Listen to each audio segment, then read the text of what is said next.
Hi everyone, I hope you're doing well. So we welcome today our special guest, Amira Salama. Amira, she's from Egypt, and I'm so glad to have you, Amira, today with me. So Aslim, Amira, how are you? Hi, Yousra. I'm very excited about this episode and looking forward to having it with you.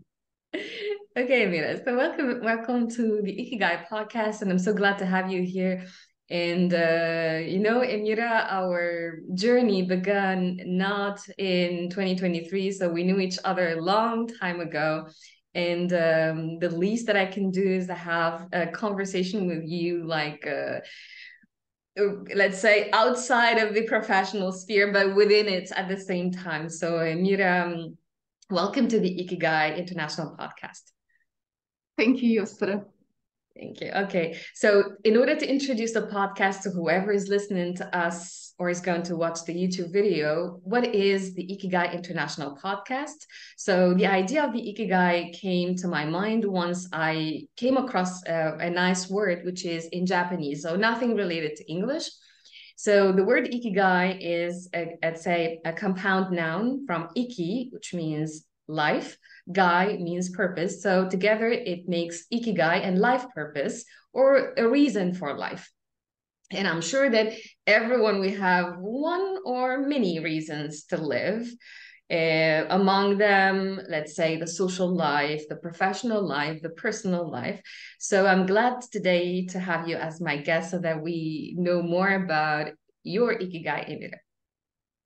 It's really a fascinating concept, and I would consider this as a session for reflection with you as well. Thank you, Amira. Thank you. So I would like to start from the beginning first, Amira, before ever knowing you through TESOL International Association. So I'll tell you how I knew you as Amira, the active professional in the field. So before joining the association, so I noticed that there is a smart, intelligent professional who is shining in NileTESOL at that time. So we were just presenting, and I was seeing your photo, let's say, everywhere in the ELT community, and I was just saying, this person is so smart and so young. So, mashallah. So, I hope that one day I get the chance even to attend one of your webinars, let's say. So, that is how it started first. And then, once I joined the TESOL International Association, so, once we see each other's posts, and so I did not. So, among other professionals, I did not have the idea that you are going to be my mentor one day. And luckily, we came across a PLN together, and you were chosen for me as my mentor. And I guess it was the beginning of a nice friendship. And in here you are, Amira, and thank you for let's say appearing in my life. Let's say so. Thanks. Well, wow, thank you, Yousra, for this. I didn't know that, but thank you very much for this introduction. And actually, like when I met you in this mentoring program, I felt you're really ready to take in everything. So, like sometimes you have people in the profession who do not know where to go or what they want to do. But I think for you, you really were ready to learn, to develop yourself, and you had already like started things before we had the mentoring program. So Yes. it was my pleasure really to meet you, Yusra. Thank you. Yes, I remember that very well. So it was kind of a challenge for me at that time. So I was working once I met you for like let's say for over 13 years, but I had a lot of questions related to CPD, and I was wondering, for example, how to prepare a nice proposal, let's say, to be accepted to speak at a conference. So I had a few questions that were not really covered, let's say, academically speaking, in my context. So, and you were kind enough to guide me through that. And I remember as well that I had already the podcast at that time, and we did not get the chance to record any. And now here you are, and thank you very much. Yeah, Yeah. I'm glad we are doing it now. Thank you, Yes. Yusra. Same, Amira, and thank you very much. So, Amira, I would like to start to ask you first, what is all this passion about teaching? Yeah, when did you notice in yourself that you have some particular skills that you're keen on first? and that you can make other people make benefit out of it. So, individually speaking and collectively speaking, when did you have that first, let's say, idea about that? Oh wow. This started actually, like when we are at the school and people keep asking us what you would like to be in the future. I never had the dream of becoming a teacher. And I never thought that I would be a teacher myself because I didn't see this in myself when I was still at school or even when I joined college. I joined college because I wanted to be a translator. I really love Arabic language and I love also learning languages in general. So I thought being a translator would be the bridge. Like I would translate from Arabic to English or from English to Arabic. And actually, after my college, I worked as a translator for a year. But then, like when I joined the teacher training program at the American University in Cairo at that time, because I was selected among other candidates from my university to take this scholarship at that time, as like we were the top candidates from the faculty. I took it as a chance to discover something new because by the end of the year, when I was working as a translator, I started to feel I really did not find myself in it. Sitting in front of a computer for hours, and the only communication you have is with the screen. This is something that I didn't like. So I started this training at the American University in Cairo, and the first time I really learned about teaching and the idea of communicating with the students and doing your best as a teacher to get them engaged and to really teach them something. I started to feel there is a passion growing in me to be in the classroom. I was really very excited about this training, and I was waiting for the moment to go to the classroom and start applying what I have learned from this training. And I think this is the time when I knew that this would be my path as a professional, to be a teacher and to be in the classroom and to do my best in terms of creating my lessons, think about my activities to get my students' attention, to get them to learn what I want them to be able to do. So this, I think, is where my passion started. Great, great. And like, if ever you were given a chance now again to blend and mix between both translation and teaching, still, how would you implement that maybe in a multicultural context? Let's say, if ever you be, let's say, in a context, in a conference where you had to deliver your speech, for example, in the Arabic language, and you have to shift back and forth from English to Arabic. Would you be interested in doing this? Do you think it's interesting first in the first place to, let's say, to spread the word first in one's language, mother tongue, and in English? So how far do you see this?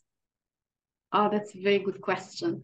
I think as a teacher of English myself, and English is not my native language, and teaching my students who are also Arabic speakers, I use a lot of the skills I learned as a translator in the classroom, in the sense that I do not translate, but I know, for example, why my students make certain mistakes in English, because I know how their minds process the language, how they transfer from Arabic to English in their writing, in their speaking. And this helps me a lot in explaining to them where's the problem. Because sometimes as teachers, you keep teaching about the rule and then you give them practice, but they do not really produce what you want. And you don't know the reason why.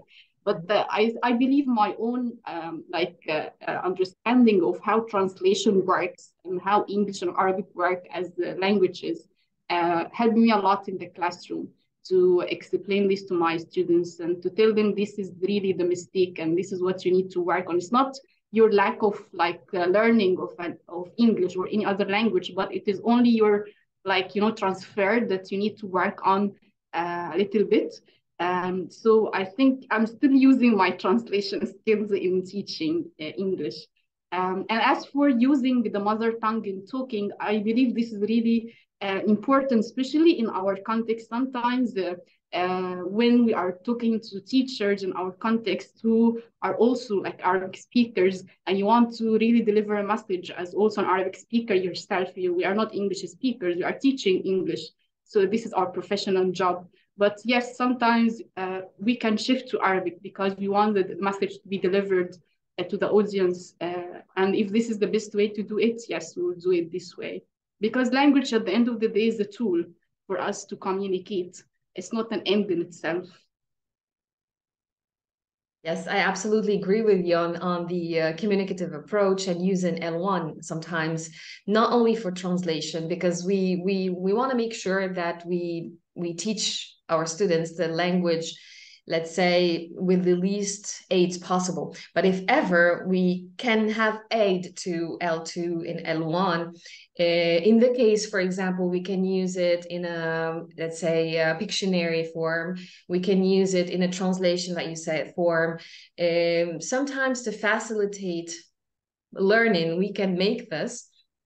And also, English as a lingua franca. So we all know that if it's a tool, just like you said, it should not be set a rule, this is A plus B equals C, we have a certain free play so that we can adjust the content and the context so that our students get the best learning experience, let's say.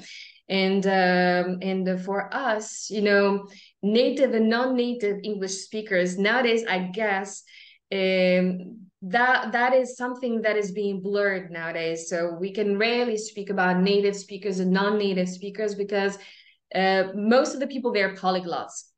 Even native speakers themselves, sometimes they have some inaccuracies when it comes to grammar and language, and they acknowledge this. They say, for example, you can find a native speaker saying that I'm not really good in language and grammar. I have some mistakes in this, so please don't hesitate to correct me when it comes to this. Or can you please check this with me? So nowadays, the concept of having English, let's say, based on let's say natives to teach it, or maybe Arabic, it's the same. So we can have now a lot of non-native Arabic speakers teaching Arabic in foreign contexts at universities, for example, as teacher assistants or as part of exchange programs or as part of their jobs. They just do this.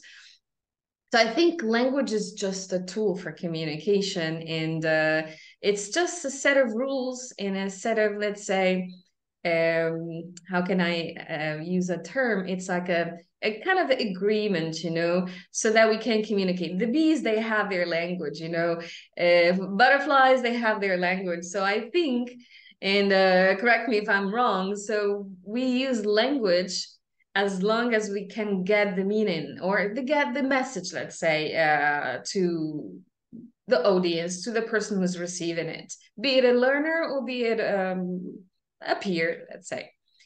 Exactly, yes. And just to add to what you said, Yousra, also in our context in North Africa, in Tunisia, and also in Egypt, and also Morocco, and in other countries in North Africa, there have been policies that were applied recently about using English as a medium of instruction in schools, at universities as well.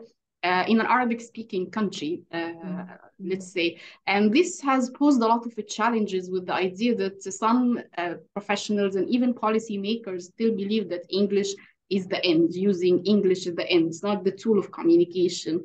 And there has been a lot of research done to prove that in the classroom, even in an English of a medium of instruction classroom, when the students and teachers allow the use of L1, it facilitates learning and teaching. Because still, this is, I would say, still a foreign language for the students and for the teachers teaching it in that context. Yeah. So like thinking about it in a way that would allow us to really think about the outcome or the product rather than just having it as an end would allow us to think about possibilities to make it really a success. Absolutely agree with you. And I can add to that something else. So for North Africa, for example, the case is different a little bit with Morocco, Algeria, and Tunisia, because we speak French as a second language. And the rest of the MENA region, you speak English as a first language. for us, education has a long time ago been taught in French. And now we speak about not Tunisia 2.0, but I speak about Tunisia 3.0, where English is being used as, let's say, a basic tool. You know, we teach math in English, science in English, social sciences in English. Everything now is being taught towards English. And I can recall even a joke about this. There is someone saying, you teach me in, for example, in a university Arabic, and you teach me French. And then at the job interview, you require me, you ask me to reply to a question in English. So how come this? So please, so that is being used like nowadays a lot. So, I guess English, as you said, is, let's say, a channel, a means rather than an end, you know. And not only that, so in let's say in social interaction, generally speaking, language is part of it, but we have paralinguistic tools, you know, and body language and what it comes with that, you know. And but let us make sure at least the linguistic part is safe. Let's say that's true. yeah. Yes, I So agree. that we can go beyond the paralinguistic things. All right, thank you, Amira. Thanks for sharing this. And as I know, Amira, you're very active when it comes to research, and I have a question related to this. So I want to ask you now, what do you like most about your research field now?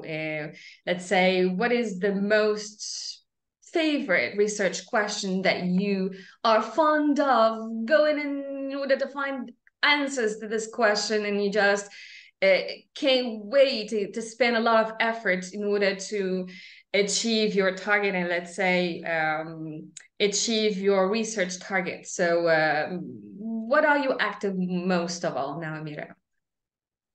Okay, so actually it's not one question, because I think like for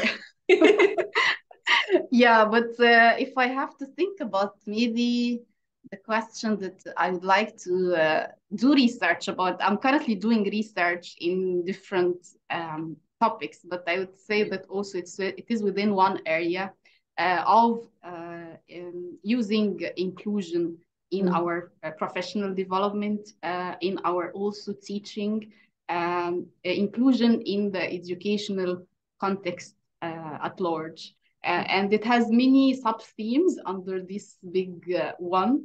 But with this, I also mean the inclusion of in our context, because I believe inclusion has different cultural definitions. Yes. And I don't like the idea that when we talk about inclusion as a term, people try to impose their own understanding of it on everyone. And I think this is exclusion.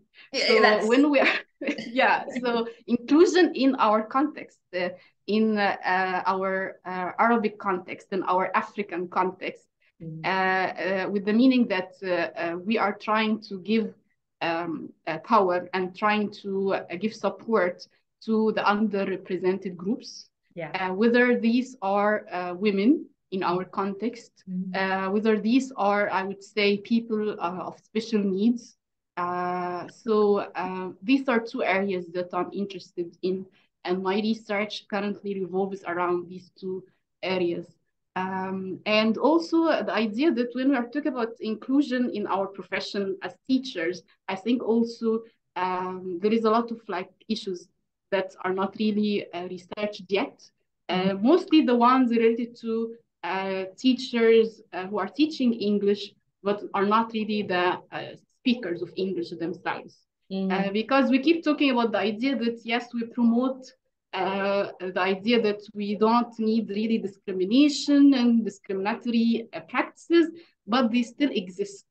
And I have to say also that they exist in maybe micro levels, not macro levels. And research in this area also still lacking. So this is another thing that I also am interested in. I give you a lot of areas. You ask it for one, but because I'm going to shift from that to something else. So that's why maybe we'll be tackling another one later on.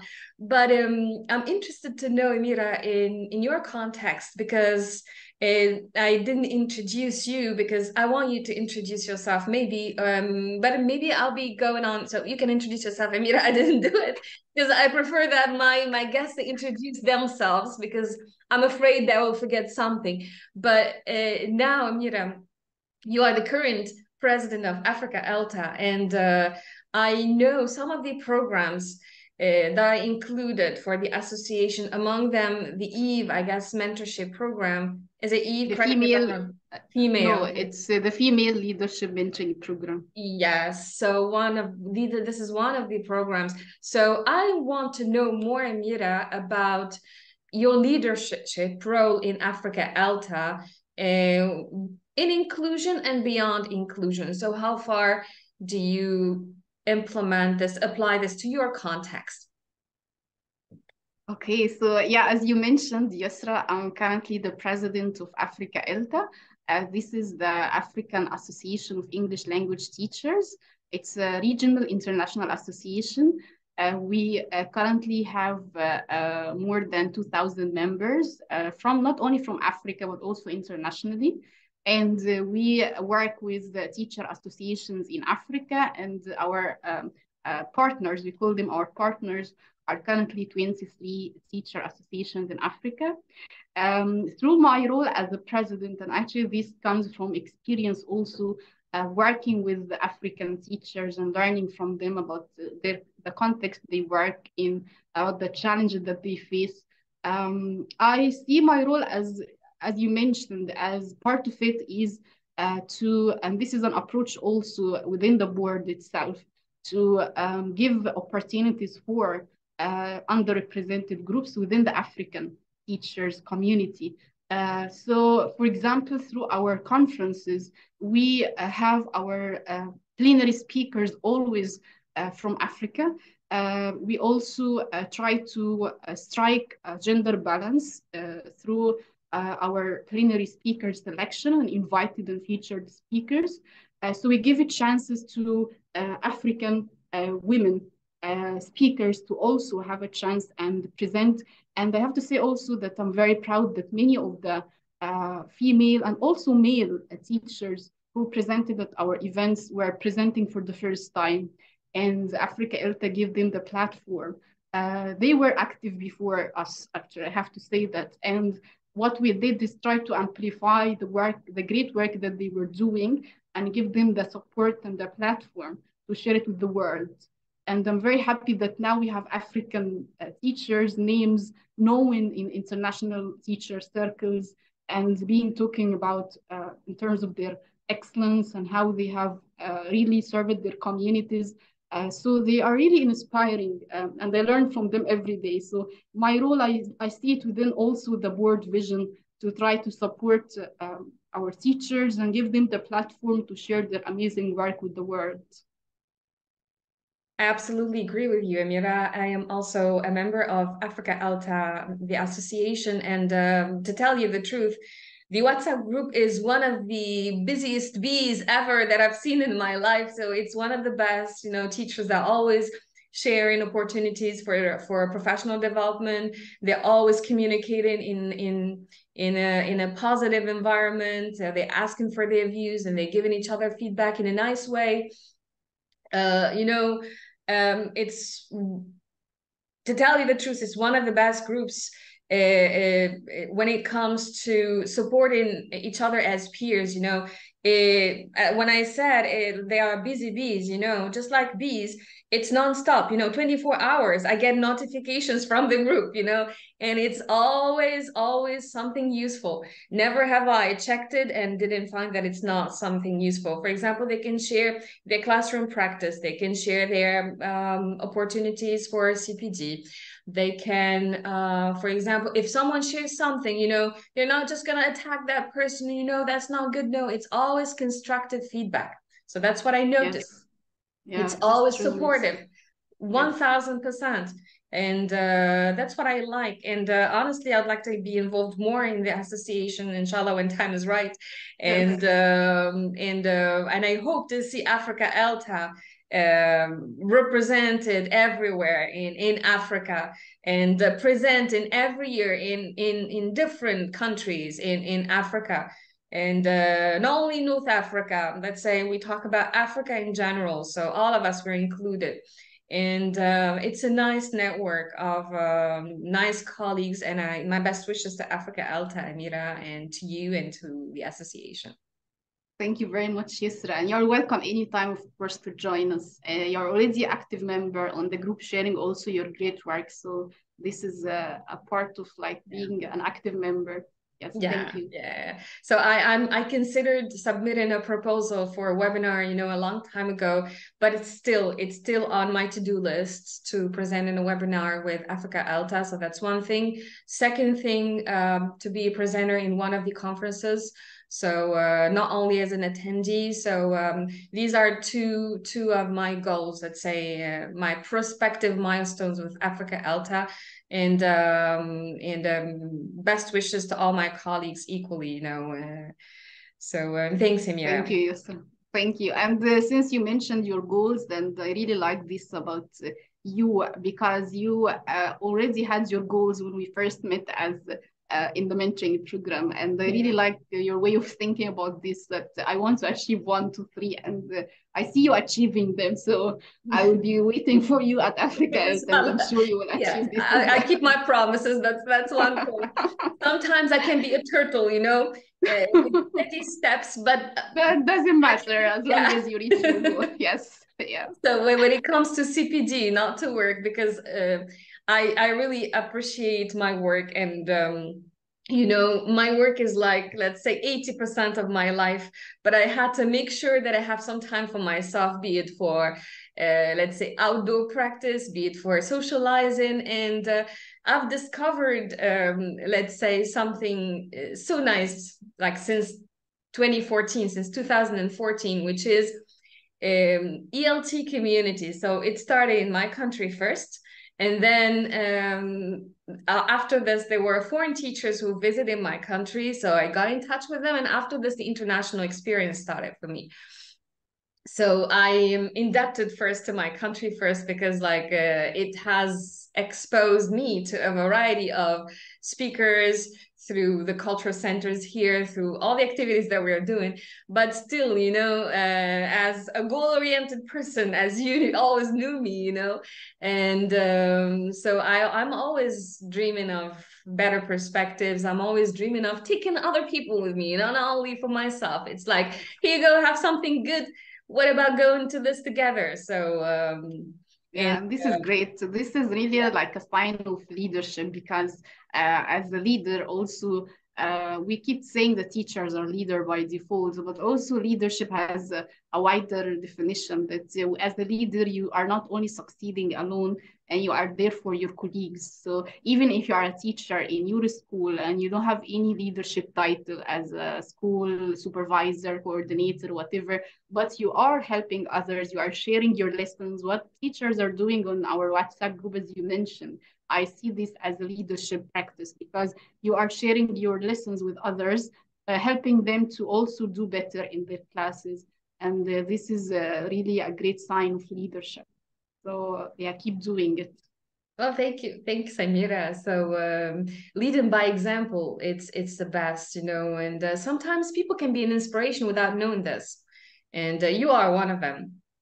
And I'm sure you're aware of this, but sometimes you don't know the people sometimes, but just by being yourself, just by doing what you want to do, you can just be the inspiration to other people, and not necessarily like you don't have to do extra work. So by doing the ordinary, we can achieve the extraordinary, let's say. That's how I believe it. My next question, Amira, is: have you visited Tunisia before? Unfortunately, no. I'd love to come and visit. I went to Morocco. It was in a conference with Africa. فين العربي يا أميرة؟ أيوة لازم أجي تونس وآكل أكل تونسي. يس عارفة إن هو حلو جدا. لازم انت ان شاء الله هتتخني هنا اجي. يعني.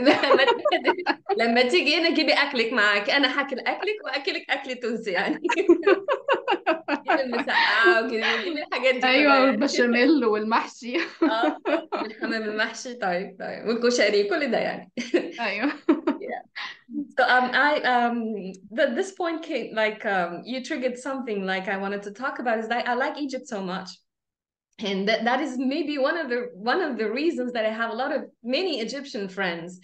And the good thing about Egyptians is that they introduce you to the culture without knowing it.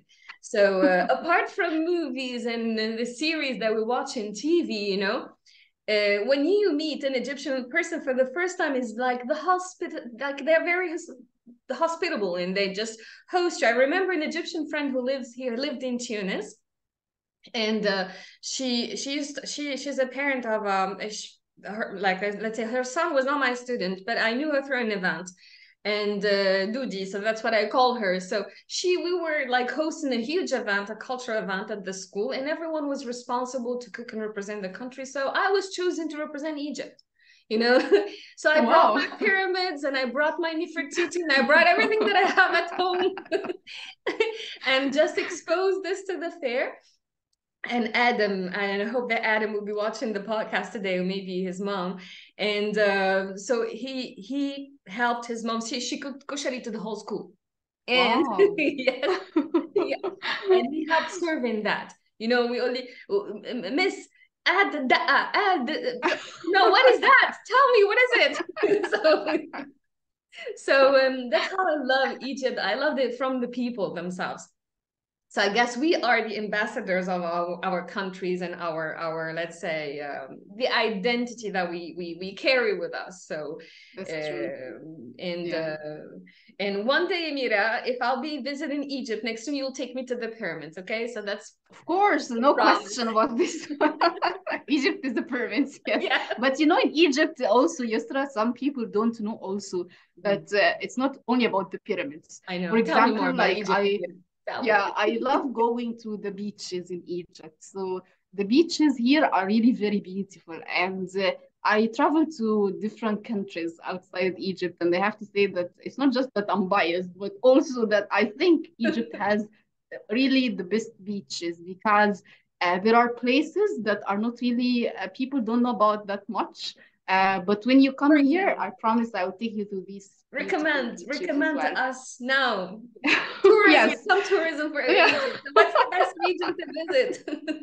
Is it And Sharm el-Sheikh? like Ghada'a? I just want to say also that this is an invitation to whoever is listening that we are holding our Africa ELTA conference next year in Egypt. It's going to be in Cairo, and you can go to our website, africaelta.org, to know about the conference. The call for proposals is also going to open soon in July and August. For the places, as I mentioned, yes, Sharm el-Sheikh is one, but also we have Hurghada. We have Matruh. Matruh is amazing. If you just Google the name, you will see the beaches, and they are really white sand and very soft and light blue colored water. So it's very beautiful to visit. And they are also places that are not very expensive compared to other cities that are, I would say, commercially advertised elsewhere. So I invite everyone to really explore this and not just go to the pyramids, but seek places outside Cairo and the capital to see more of Egypt. For example. So I know Dahab. Dahab, I yes. know. Well, Yes. Iskandariya, I know it's a prestigious city, so I know Iskandariya. Yes. So Iskandariya, you can go during winter if you are visiting because in summer it's usually crowded and busy with people. But it's a very beautiful city, of course, on the Mediterranean. And as you mentioned, Yusra, you know a lot already. You said about Sharm el-Sheikh, and I said Matruh is a must visit, I have to say. It's Matruh, is my it best. Marsa Matruh? So is it Matruh? Yes, Marsa Matruh. Yes, yeah, but we say Matruh in Egypt. So Yeah. yeah, and it's my go-to place during the summer as well because it's the beach is very beautiful there. As you said, Dahab is for relaxation, meditation, because you don't have a lot of activities to do there. Just enjoy the tranquility and calm atmosphere. But yeah, there are a lot of options. So the pyramids, of course, yes, and Nile cruise in Luxor and Aswan, where you can see the temples and other monuments that are really rarely This found is one of the elsewhere. best. Yeah, it's Yeah. one of the wonders of the world, of course. So yeah, there are a lot of options. You know that I know most of that, and when I was a kid, I wanted to be an Egyptologist. So that is Wow, really? والله العظيم. I wanted to be an Egyptologist. You know, I read everything related to Egypt, pharaohs and mummies and the treasures and everything related to that. I even have some permits here. I'm going to show you one on my Wow. desk. Yeah, You're a big fan already. I Wow, am. Yusra. You Wallah, should come I'm not then. joking. I'm not You should joking. come. No.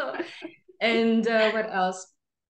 So, and I have even some jewelry related to kind of, Quranic the jewelry. pharaoni and earrings. So I like that so much. Yeah, they were very elegant, like in ancient Egyptian time. The ladies I had really nice dresses and nice jewelry, and I it's like that. fascinating. I Yeah, like that I so love much. it. So one day I'll send you a photo of me like wearing the whole stuff, and yeah. Well, you should come here and we take the photo together I will. next I to do my them. best. Even Yeah. though, I'll do my best to submit a proposal and to come and to present. So even though I cannot be part of other tasks, maybe so I'll do my best for this. And by the way, Mira, just drop me the link in the chat box for the website. I'll be including this. So I have the link to the website, but for the call for proposals, if it's ready, the link, and I'll be adding this. So to whoever is interested to join in us for Africa ELTA for the next conference, or whoever is interested to present and enjoy the majesty of Egypt, enjoying the best of the two worlds and enjoy CPG, you're welcome to join us for Africa ELTA in Egypt in 2024. So Yes. yes, so beyond this, so now you understand why I like Egypt, Amira. Now, and Yes, yeah, I beyond know the memes on secret now. Facebook and beyond that, So yeah, Yeah, that would be yeah, great, really. it I the call for proposals, I hope is going to be out very soon, is. because we have a lot of like people who are excited already about coming, and Yes. I would love really to see as many of our I am members there. saving my spot. I don't Yes. care. I don't care. I'm saving my spot. I said it first. I'm just gonna play it just like kids. And I played it first. I said it first. So Yeah, that would be a pleasure, yeah. Yusra. Yeah, that would be a pleasure to see you first. Yeah, to And meet to finally meet face to face. Yes. finally beyond the screen. And Yeah. to see all my Egyptian friends. I'm just gonna tell everyone that I know in Egypt. Yes, yes, yes. Everyone will be your guest We'll for have the Africa. reunion. Yeah. Yes. And Yeah. also, what I like about my Egyptian teachers, the teacher friends, is their kindness and their willingness to serve others without even saying it. You can attend a meeting and they can even take your photos for you, tag you, do everything, and thank you. They're so nice and equally Thank men you, and sir. women. And Yeah. yes, you're Yeah. you're an inspiration to others. Yeah. Thank you, Yusra. Thank you very much for this. And I'm very glad that you had this conversation. It's very friendly and, casual conversation, and I really like it very much. Thank you. And thanks for being my guest, Amira. And we end up on a positive note and to the Ikigai podcast. So, and I hope, Amira, that you'll be achieving the best for the future. And I hope to see you soon. And thank you very much for this invitation. And I'll let you say the last word. Thank you very much, Yusra, and thank you for everyone watching us. And I wait for you to come to Egypt next year. Inshallah.